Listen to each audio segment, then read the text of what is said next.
নমস্কাৰ বন্ধু বান্ধৱীসকল, স্বাগতম জনাইছোঁ আপোনালোকক পুনৰ অন্য এটা ভিডিঅ'ৰ মাধ্যমেৰে মোৰ চেনেললৈ। বন্ধু বান্ধৱীসকল, আজি কথা পাতিম কিন্নৰসকলৰ বিষয়ে কিছু সবিশেষ মানে এইখিনিয়ে সবিশেষ যে কিন্নৰসকলৰ অন্তিম যিটো সংস্কাৰ কৰা বা কিন্নৰসকলৰ দাহ সংস্কাৰ কৰা আমি সচৰাচৰ কিয় দেখা নাপাওঁ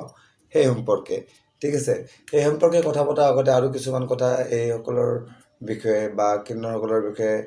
ক'ব লগা আছে। ঠিক আছে, এই সকলোবিলাক কথা আজিৰ ভিডিঅ'ত আলোচনা কৰিম। আৰু বন্ধু বান্ধৱীসকল, তাৰ আগতে সামান্য অনুৰোধ আপোনালোকলৈ, যাতে এতিয়ালৈকে যদি আপোনালোকে মোৰ চেনেলটো ছাবস্ক্ৰাইব কৰা নাই তেতিয়াহ'লে অনুগ্ৰহ কৰি চেনেলটো ছাবস্ক্ৰাইব কৰি ল'ব। যিসকলে নতুনকৈ মোৰ চেনেল চাই আছে সেইসকলে মোৰ চেনেলটো ছাবস্ক্ৰাইব নিশ্চয় কৰি ল'ব অনুগ্ৰহ কৰি। আৰু যদি মোৰ ভিডিঅ' ভাল লাগে ভিডিঅ'ৰ শেষত, তেতিয়াহ'লে মোৰ ভিডিঅ'টো লাইক আৰু শ্বেয়াৰ কৰি দিবলৈ নাপাহৰিব। তো বন্ধুসকল, আৰম্ভ কৰিছোঁ। বন্ধুসকল, কিন্নৰ বা যাক আমি হিজৰা বুলিও জানো সাধাৰণ অৰ্থত, কিন্তু এই কিন্নৰ বা হিজৰাসকলৰ জীৱন কিমান কষ্টদায়ক হয় সেই সম্পৰ্কে আমি বা আমাৰ দৰে মানুহৰ বাবে অনুভৱ কৰাটো এক প্ৰকাৰৰ সম্ভৱ নহয়। ই মাত্ৰ সেইসকলৰ বাবেহে সম্ভৱ যোনে এই জীৱন পায় বা কিন্নৰ হিচাপে যোনে জীৱন পায়,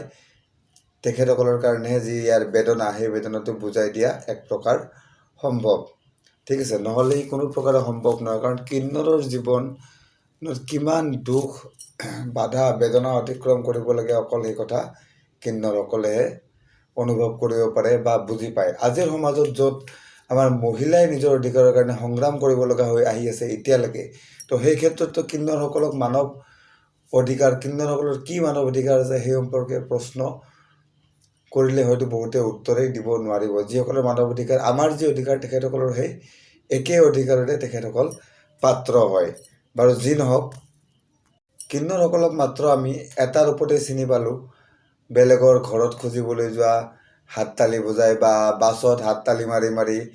খোজা 10 টকা, ট্ৰেইনত 10 টকা খোজা, নহয় জানো? কাৰোবাৰ বিয়া হৈ আছে তালৈকে গৈ পেলাই অলপ নাচি বাগি ফূৰ্তি আনন্দ কৰি বিয়া ঘৰৰ পৰা অলপমান পইচা অনা, এনেকুৱা ধৰণৰ কাণ্ড কাৰখানা কৰা কিন্নৰসকলক দেখা যায় সচৰাচৰ। ঠিক আছে, কিন্তু তেওঁলোকৰ যেতিয়া এনেকুৱা ধৰণৰ কাণ্ড কাৰখানা কৰে, তেওঁলোকৰ নিজৰ ফূৰ্তিত বা নিজৰ হেৰিত তেওঁলোকে নকৰে, তেওঁলোকে আমাৰ আনন্দত তেওঁলোকৰ সুখ প্ৰকাশ কৰে। আহি পেলাই তেওঁলোকে নাচি বাগি আনন্দ কৰি আমাৰ পৰা কিছু এটা উপটৌকন হিচাপে অকণ পইচা লৈ যায়, নহয় জানো? কিন্তু এই কিন্নৰসকলৰ যি দুখ বা যি বেদনা, সেইবিলাকত তেখেতসকলে আমাক কেতিয়াও সমভাগী কৰাব নোখোজে তেখেতসকলৰ, বা কেতিয়াও আমাক সমভাগী নকৰায়। আৰু সেইকাৰণে আমি তেখেতসকলৰ যিটো এইটো অন্তিম সংস্কাৰৰ যি কাৰ্য, সেই কাৰ্যটো আমি সাধাৰণ মানুহৰ পক্ষে গম পোৱাটো সম্ভৱ নহয়। আনকি আমি আৰু এটা কথাও নাজানো যে কিন্নৰসকলৰ উৎপত্তি ক'ৰ পৰা হয়, এখেতসকলৰ মাক দেউতাক কোন বা পেৰেণ্টছ কোন, সেই সম্পৰ্কেও আমাৰ সাম্যক জ্ঞান নাথাকে। তেখেতসকলৰ জন্মৰ কথাও আমি গম নাপাওঁ।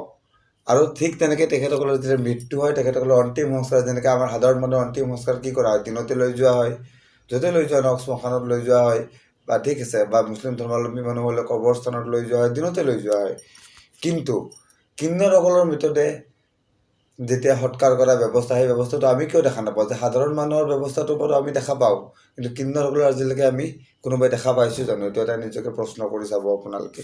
ঠিক আছে, কিন্নৰৰ যি অন্তিম সংস্কাৰৰ বিধি বিধান ইমানেই গোপনীয় যে ই অকল কিন্নৰ প্ৰজাতিৰ মাজতে সীমাবদ্ধ।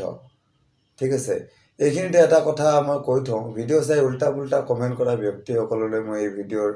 যি সমল বা তথ্য যোগাৰ কৰি আপোনালোকৰ কাৰণে ভিডিঅ'বিলাক আনো, তাতে আপোনালোকে বহুত কমেণ্ট কৰে। এই ভিডিঅ' মই তাৰ পৰাই আনিছোঁ, এনেকুৱা সমলৰ পৰাই যুগুত কৰিছোঁ এই তথ্য। আৰু যিবিলাক তথ্য মই আপোনালোকৰ ওচৰত শ্বেয়াৰ কৰিছোঁ, আপোনালোকে যদি গুগলত অলপমান ভালকৈ বিচাৰে, এই তথ্যবিলাক আপোনালোকেও বিচাৰিবলৈ সক্ষম হ'ব। অলপমান ভালকৈ ৰিচাৰ্চ কৰিব লাগিব, নিশ্চয় আপোনালোকেও পাব। ঠিক আছে, গতিকে এনেধৰণৰ কমেণ্ট কৰাৰ পৰা বিৰত থাকে যেন, কাৰণ আমি একোজন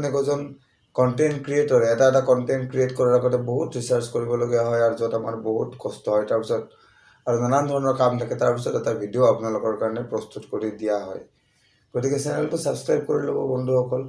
আৰু ভাল ভাল কমেণ্ট কৰিব, যাতে ময়ো আপলোড হওঁ, মই আপোনালোকৰ কাৰণে ভিডিঅ' বনাবলৈ আৰু অনুপ্ৰেৰণা পাওঁ। ঠিক আছে, তো ক'ত আছিলোঁ? কিন্নৰসকলৰ অন্তিম সংস্কাৰ আমি কিয় দেখা নাপাওঁ এতিয়া আমি সেই বিষয়ে আলোচনা কৰিম ঠিক আছে ক'লোৱে এইটো বহুত গোপনীয় হয় বুলি কিন্নৰসকলৰ মৃত্যু হ'লে তেখেতসকলৰ অন্তিম সংস্কাৰৰ সময়ত কি নীতি নিয়ম অৱলম্বন কৰা হয় আমি এতিয়া জানিম ঠিক আছে কিন্নৰসকলৰ অন্তিম সংস্কাৰ সাধাৰণ মানুহৰ পৰা লুকুৱাই কৰা হয় কাৰণ যদি কোনো কিন্নৰৰ অন্তিম সংস্কাৰ সাধাৰণ মানুহে দেখা পায় তেন্তে তেওঁলোকৰ যি আত্মা ঠিক আছে তেওঁলোকৰ যি দিব্যাংগতৰ যি আত্মা সেই আত্মাই কিন্নৰৰ জনীৰ পৰা মুক্তি লাভ কৰিবলৈ সক্ষম নহয় মানে কিন্নৰ ৰূপী যি সাপ সেই সাপৰ পৰা তেখেতসকলৰ আত্মা মুক্ত নহয় আৰু পুনৰ কিন্নৰ ৰূপে জন্ম ল'বলৈ বাধ্য হৈ যায় ঠিক আছে সেইকাৰণে কি কৰা হয় যেতিয়া কোনো কিন্নৰৰ মৃত্যু হয় তেতিয়া সেই শৱদেহ ৰাতি অন্তিম সংস্কাৰৰ কাৰণে বাহিৰ কৰা হয় অৰ্থাৎ ৰাতি দোভাগ ৰাতিৰ পিছত 12 বজাৰ পিছত যাতে কোনো সাধাৰণ মানুহৰ চকু তাত নপৰে আৰু অন্তিম সংস্কাৰৰ নিয়াৰ আগতে অন্তিম সংস্কাৰ যিটো লৈ যাব তাৰ নিয়াৰ প্ৰচেছ কৰাৰ আগতে এটা সাংঘাতিক আচৰিত প্ৰচেছ কিন্নৰসকলৰ মাজত কৰা হয় আৰু সেই প্ৰচেছটো হ'ল মৃতদেহটোক কি কৰা হয় চাৰিওফালে কিন্নৰবিলাকে আগুৰি লয় আৰু নাচি বাগি মৃতদেহটোক জোতা চেণ্ডেল আদি দি কোবাই ঠিক আছে নাচি বাগি মৃতদেহটো চাৰিওফালে নাচি বাগি জোতা চেণ্ডেল ইত্যাদিৰে পিটি আনন্দ উল্লাস প্ৰকাশ কৰে আৰু তেখেতসকলৰ যি দেৱতা এই দেৱতা তেখেতসকলৰ দেৱতাৰ নাম হ'ল ইৰাবন এই দেৱতা ইৰাবনৰ ওচৰত প্ৰাৰ্থনা কৰে যাতে মৃতকৰ আত্মাই সদ্গতি প্ৰাপ্ত কৰে আৰু এই কিন্নৰূপী অভিশাপৰ পৰা মুক্তি লাভ কৰি পিছৰ জন্মত মনুষ্যজনী নতুবা কোনো অন্যজনী প্ৰাপ্ত কৰে কিন্তু কিন্নৰ ৰূপে যাতে আৰু ভৱিষ্যতে তেখেতসকলৰ জন্ম নহয় ঠিক আছে কিন্নৰ সম্প্ৰদায়ৰ কোনোবা কিন্নৰৰ মৃত্যু হ'লে সম্পূৰ্ণ কিন্নৰ সমাজ 7 দিনলৈ নিৰাহাৰে থাকে 7 দিনলৈ তেখেতসকলে নিৰাহাৰে থাকে পুৰা কিন্নৰ সমাজ ঠিক আছে কিন্নৰসকলৰো সমাজ আছে যেনেকৈ আমাৰ সমাজ আছে তেনেকৈ তেখেতসকলৰো এখন নিজস্ব সমাজ আছে আৰু নিজস্ব সমাজৰ মাজতে মিলামিলিকৈ তেখেতসকলে কামবিলাক কৰে কোনোবা কিন্নৰৰ যদি মৃত্যু হয় তেওঁলোকে শোক প্ৰকাশ নকৰে বৰং দিব্যাংগতৰ সদ্গতি আৰু মুক্তিৰ বাবে প্ৰাৰ্থনা কৰে জীৱিত অৱস্থাত এগৰাকী কিন্নৰে নিজৰ উপাৰ্জনৰ অধিকাংশ ধন ঠিক আছে যেনেকৈ 10 টকা বিচাৰি যিবিলাক উপাৰ্জন কৰে তাৰ অধিকাংশ ধন ধৰ্ম কৰ্ম দান দক্ষিণা ব্ৰাহ্মণ পূজন আদিৰ নামত খৰচ কৰে আৰু ইয়াৰ পিছত হ'বলগীয়া জন্মত যাতে তেওঁলোকে কিন্নৰজনী প্ৰাপ্ত নকৰে তাৰ বাবে ভগৱানৰ ওচৰত প্ৰাৰ্থনা কৰে